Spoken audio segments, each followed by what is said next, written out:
Hi, now we're going to be looking at the game weeks 35 and 36 of the EPL, and we're going to be explaining certain, certain things that are not so clear to fans, especially seeing that we have qualification places hotting up in the EPL.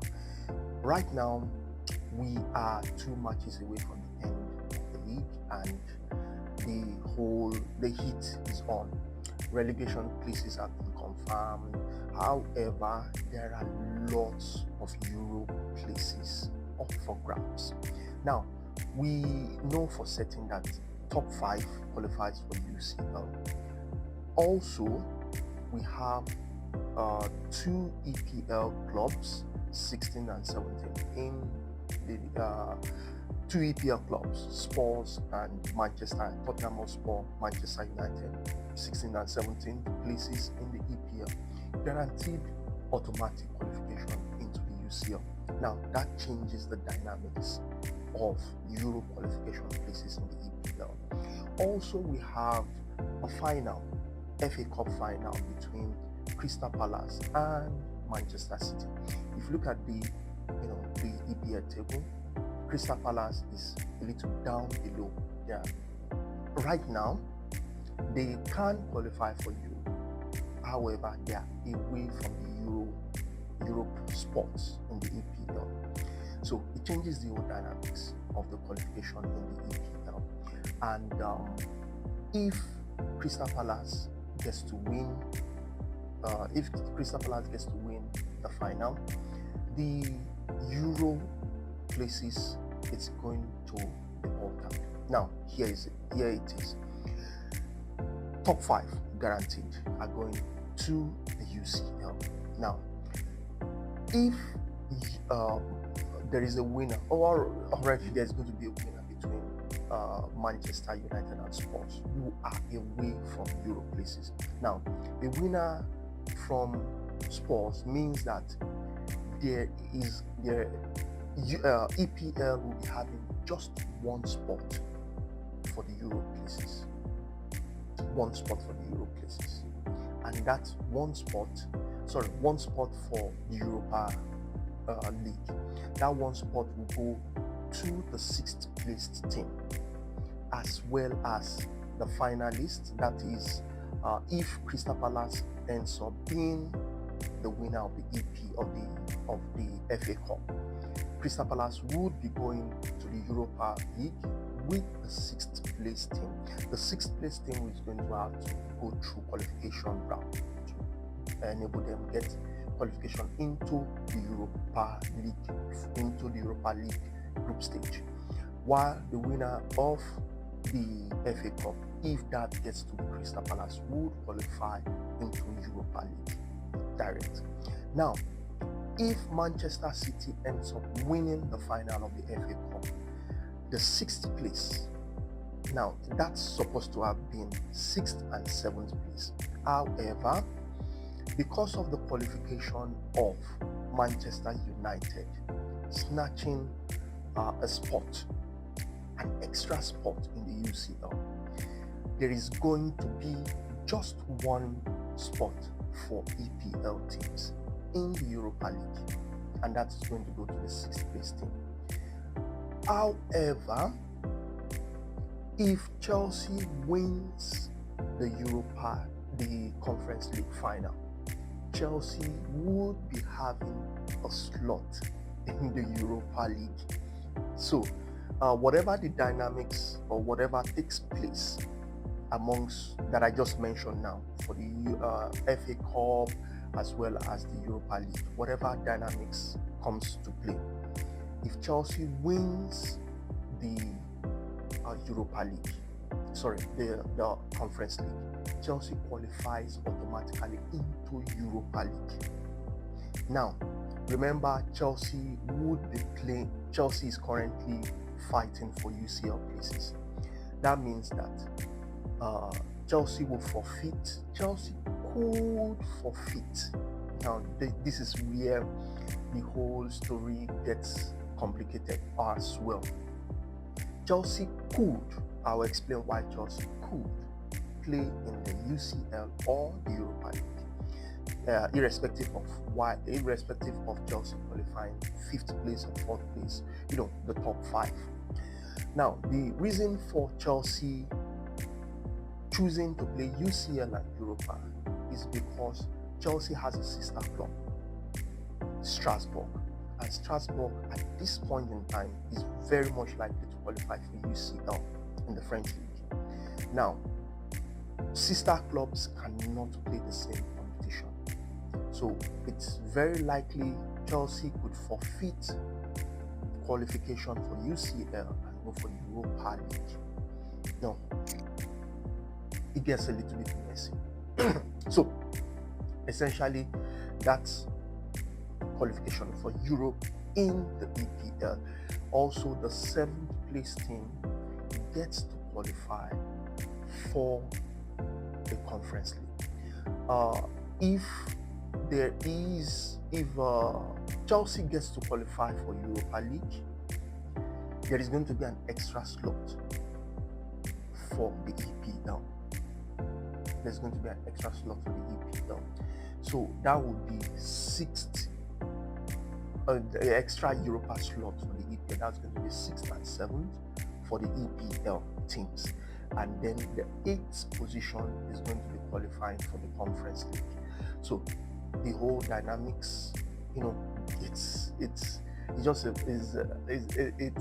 a bit confusing, but we are going to get to understand this better as the season gets to an end and the various finalists emerge. Also, we had the match between Arsenal and Liverpool, and I was speaking to some people and I talked about the fact that there was a match that needed to be won, the PSG match. I felt that Arteta made tactical errors in judgment.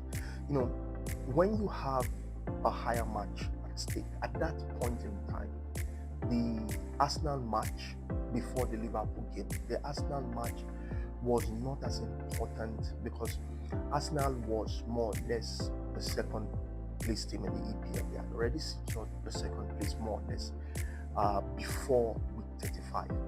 Now, Arsenal had an important match with PSG during the midweek.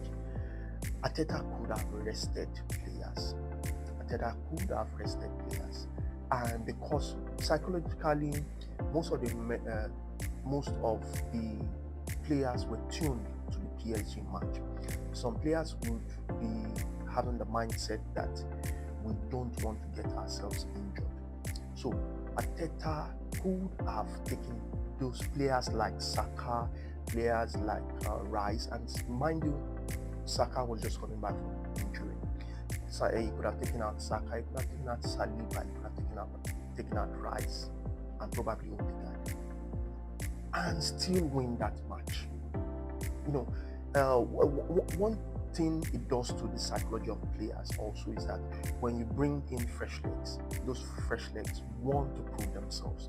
Those fresh legs want to stake a claim for their spot in the PSG match. So it breeds competition. But Arteta was looking at the fact that yes, 2nd place is not yet guaranteed, and he went about staking that match and ended up losing the PSG game as well. Was I feel a tactical blunder from Arteta. We saw Liverpool do the same. Yes, Liverpool lost their game, but Liverpool got to see the depth of their squad. Liverpool got to rest players. Liverpool got to see the areas of the team that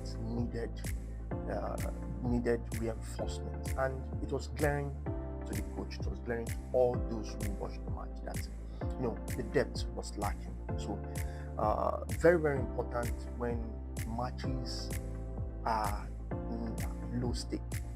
You rest your players. Low stake matches, rest your players. bring in fresh legs, bring in players whose mentality are upped. Also, we had the Chelsea game in game week 36, and lots of fans like me were so upset, and I personally started the Nico Jackson out campaign of on X. For a player, Nico Jackson is 24, 25. At this point in time, you don't teach value to someone at that age.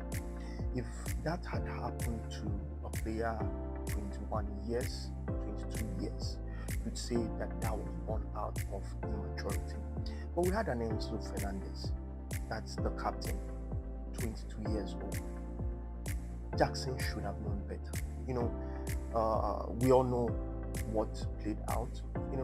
He looked at the player, looked at the ball, and went to that elbow. It was a straight red card. There was no mincing words.